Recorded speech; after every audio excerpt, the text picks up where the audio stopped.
어제 동네 할머니 한 분이 저에게 이런 말씀을 하셨습니다. 젊을 때는 돈이 없어서 못했고 지금은 나이가 들어서 못한다고 하더라. 그 순간 저는 깨달았습니다. 우리는 평생 못하는 이유를 찾아 살고 있구나.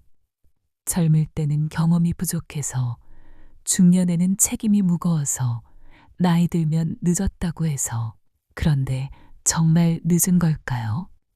나이는 숫자일 뿐이고 진짜 중요한 건 마음속에 있는 가능성의 문을 여는 것이라는 얘기입니다.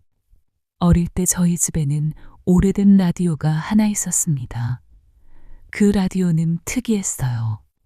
다이얼을 조금만 돌려도 온갖 방송이 다 들렸거든요. 때로는 외국 방송도 들리고 때로는 아름다운 클래식 음악도 흘러나왔습니다. 그런데 저희 어머니는 늘 같은 채널만 들으셨어요. 다른 건 잡음이 많다면서 말이죠. 나중에 제가 자란 후에야 알았습니다. 그 라디오로 얼마나 많은 세상을 들을 수 있었는지를. 우리 마음도 그 라디오와 같습니다. 수많은 가능성의 채널이 있는데 우리는 늘 익숙한 몇 개의 채널만 돌려놓고 살아갑니다. 우리 집은 원래 이래. 난 원래 이런 사람이야. 이 나이에 뭘 새로 해. 같은 채널만 말이죠.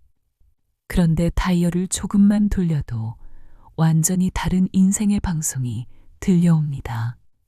몇 년 전 70세가 넘은 한 할아버지를 만났습니다. 그분은 퇴직 후 우울증에 시달리시다가 우연히 요리를 배우기 시작하셨대요. 처음엔 라면도 제대로 못 끓이셨던 분이 지금은 동네에서 유명한 요리 선생님이 되셨습니다. 그분이 저에게 하신 말씀이 잊혀지지 않습니다. 젊을 때는 일만 하느라 정신없었는데 지금 와서 보니 진짜 내가 좋아하는 걸 찾은 것 같아요. 그분의 눈빛에는 20대 청년 못지않은 열정이 있었습니다. 이게 바로 마음의 다이얼을 돌린 결과였습니다. 우리가 흔히 부자가 되고 싶다고 말할 때 대부분은 돈 자체를 원하는 게 아닙니다. 돈이 가져다주는 자유를 원하는 거죠. 마음 편히 병원에 갈 수 있는 자유, 손주들에게 용돈을 넉넉히 줄 수 있는 자유, 가고 싶은 곳에 갈 수 있는 자유. 그런데 많은 분들이 놓치는 게 있습니다. 그 자유는 단순히 돈의 액수로만 결정되는 게 아니라는 점입니다. 마음의 자유가 먼저 와야 진짜 경제적 자유도 따라온다는 사실 말이죠. 제가 아는 한 아주머니는 평생 남편 뒷바라지만 하시며 살아오셨습니다. 남편이 돌아가신 후 처음으로 내 인생에 대해 생각해 보셨대요. 60대 후반의 나이에 작은 반찬 가게를 시작하셨습니다. 주변에서는 모두 말렸죠. 그 나이에 뭔 장사야. 실패하면 어떡하려고 하면서요.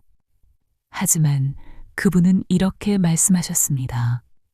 평생 남 챙기는 일만 했는데 이제는 내 방식대로 한번 해보고 싶어요. 지금 그 반찬 가게는 동네에서 가장 인기 있는 곳이 되었습니다. 그분이 성공한 이유가 뭘까요? 특별한 재능이 있어서일까요? 아닙니다.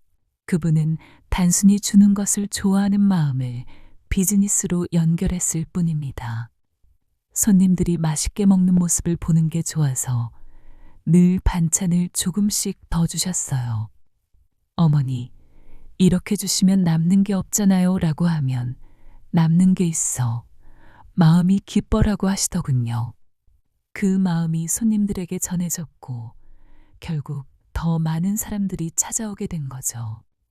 이게 바로 진짜 부자가 되는 원리입니다. 경쟁에서 남을 이기는 게 아니라 자신이 가진 걸 조금씩 더 나누는 것. 그렇게 하면 세상이 알아서 보답해 줍니다. 우리가 어릴 때부터 들어온 말들을 한번 생각해 보세요. 돈은 아껴 써야 한다. 우리 같은 사람이 어떻게 부자가 되겠어? 이런 말들이 마음속에 너무 깊이 박혀서 무의식 중에 우리 자신을 가두고 있는 건 아닐까요? 몇 년 전 한 연구에서 흥미로운 결과가 나왔습니다. 복권에 당첨된 사람들을 10년간 추적 조사했는데 상당수가 원래 생활 수준으로 돌아갔다는 거예요. 왜 그럴까요? 돈은 늘어났는데 마음의 그릇은 그대로였기 때문입니다. 마음의 그릇이 작으면 아무리 많은 돈이 들어와도 새어 나가게 되어 있습니다. 반대로 마음의 그릇이 크면 적은 돈으로도 풍요롭게 살 수 있어요. 그럼 어떻게 마음의 그릇을 키울 수 있을까요? 첫 번째는 감사입니다. 매일 아침 일어나서 오늘도 숨 쉬고 있구나. 따뜻한 이불이 있구나. 맛있는 밥을 먹을 수 있구나. 하고 감사해 보세요. 감사는 마음을 넓히는 가장 쉬운 방법입니다. 두 번째는 상상입니다. 집에 작은 공간 하나를 만들어 보세요.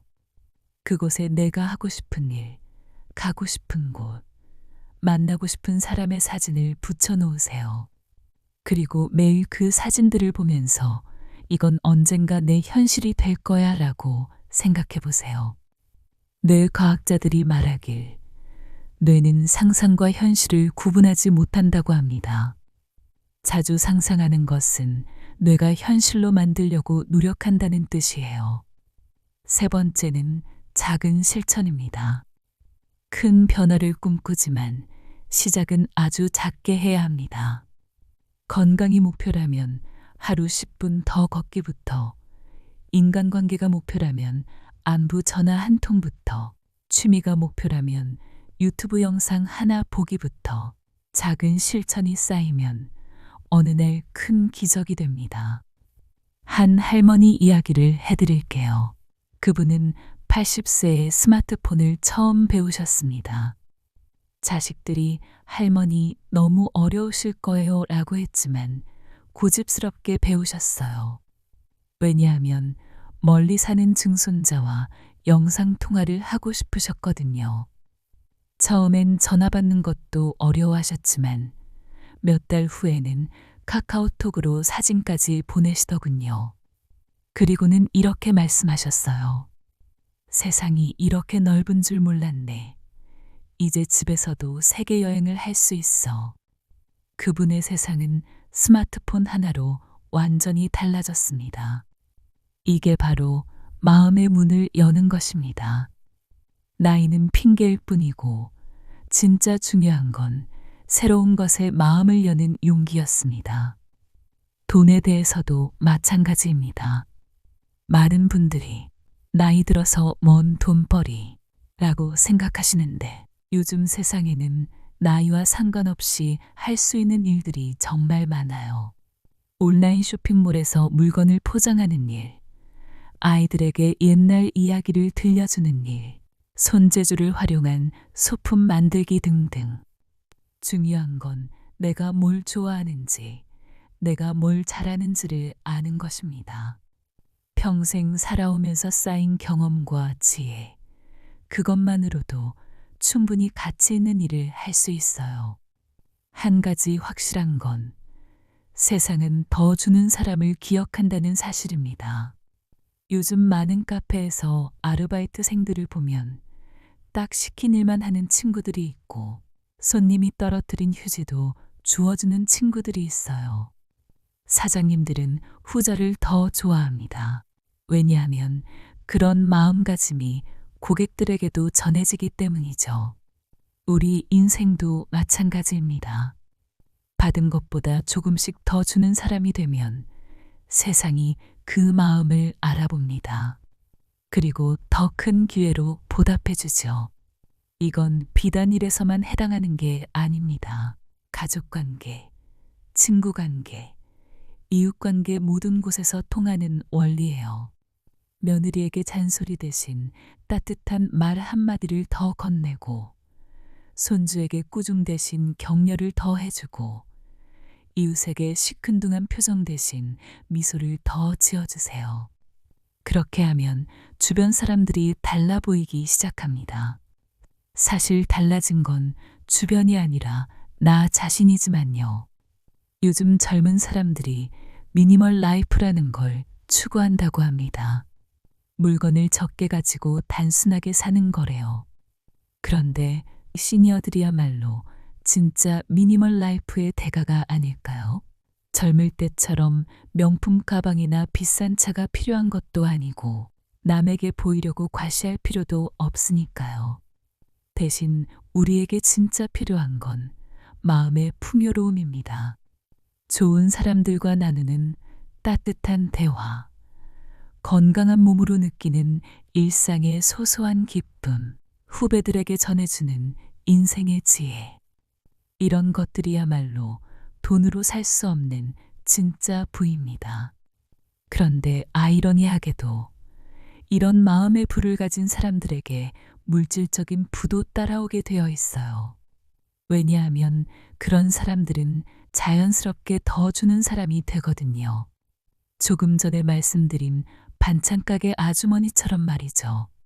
한 노인복지관에서 있었던 일입니다. 그곳에서 컴퓨터 교실을 운영했는데 처음엔 다들 이 나이에 무슨 컴퓨터라며 소극적이셨어요. 그런데 한 할아버지가 먼저 나서서 배우기 시작하셨습니다. 그분이 컴퓨터를 배운 이유가 특별했어요. 전쟁 때 헤어진 전우를 찾기 위해서였거든요.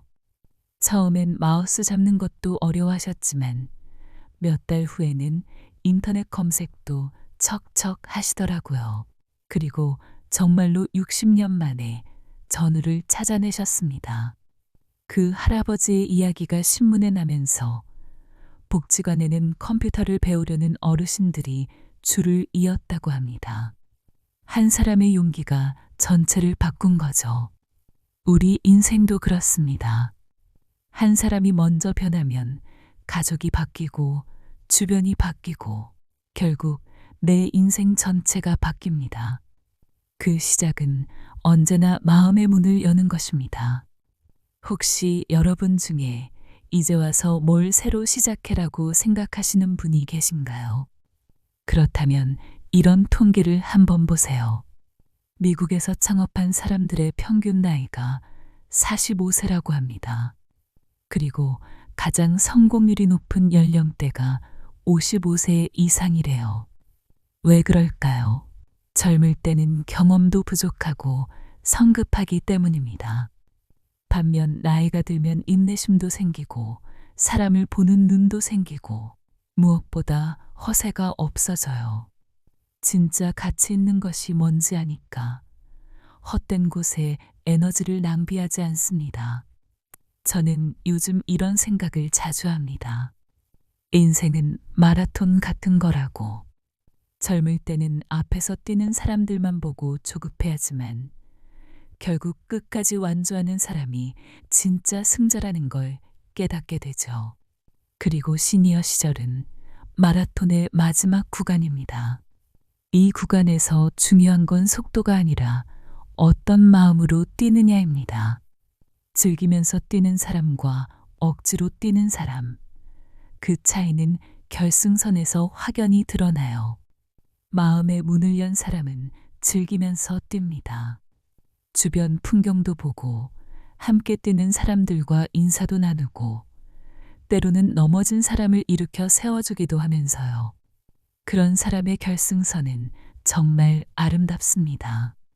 반면 마음의 문을 닫은 사람은 고개를 숙이고 억지로 뜁니다. 주변은 보지도 못하고 오직 언제 끝나나 하는 생각만 하면서요. 그런 사람의 결승선은 아쉬움만 남죠. 여러분은 어떤 결승선을 원하시나요?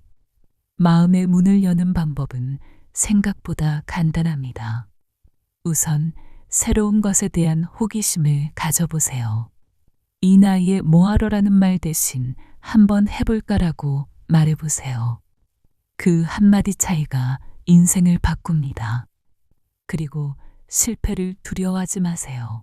이미 충분히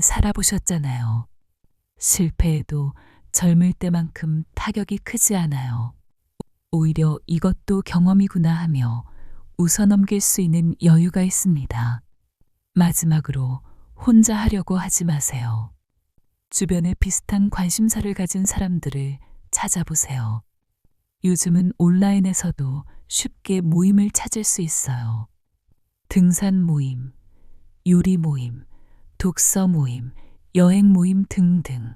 같은 꿈을 가진 사람들과 함께하면 혼자서는 불가능했던 일들도 가능해집니다. 며칠 전 한 할머니가 저에게 이런 말씀을 하셨습니다. 젊을 때는 바빠서 못 봤는데 나이 들고 보니 세상이 참 아름답더라고요. 그 말씀을 듣는 순간 저도 모르게 눈물이 났습니다. 그분은 70세가 넘어서야 진짜 인생을 발견하신 거예요. 마음의 문을 늦게 열어도 전혀 늦지 않다는 걸 보여주신 거죠. 여러분도 지금부터 시작하세요. 마음의 라디오 다이얼을 돌려서 새로운 방송을 찾아보세요. 분명히 여러분만의 아름다운 채널이 있을 거예요. 그리고 그 채널에서 흘러나오는 음악에 맞춰 새로운 인생의 춤을 춰보세요. 나이는 정말 숫자일 뿐입니다. 마음이 젊으면 몸도 따라오고 기회도 따라옵니다. 여러분의 인생이 막, 아니 산막이 가장 아름다운 막이 될 수 있습니다. 마음의 문을 열면 부는 저절로 따라옵니다. 돈만이 아니라 건강도, 관계도, 행복도 모두 따라와요. 그러니 오늘부터, 아니 지금 이 순간부터 시작해보세요. 마음의 문고리에 손을 얹고 살며시 돌려보세요. 그 문 너머에는 여러분이 상상했던 것보다 훨씬 아름다운 세상이 기다리고 있을 거예요.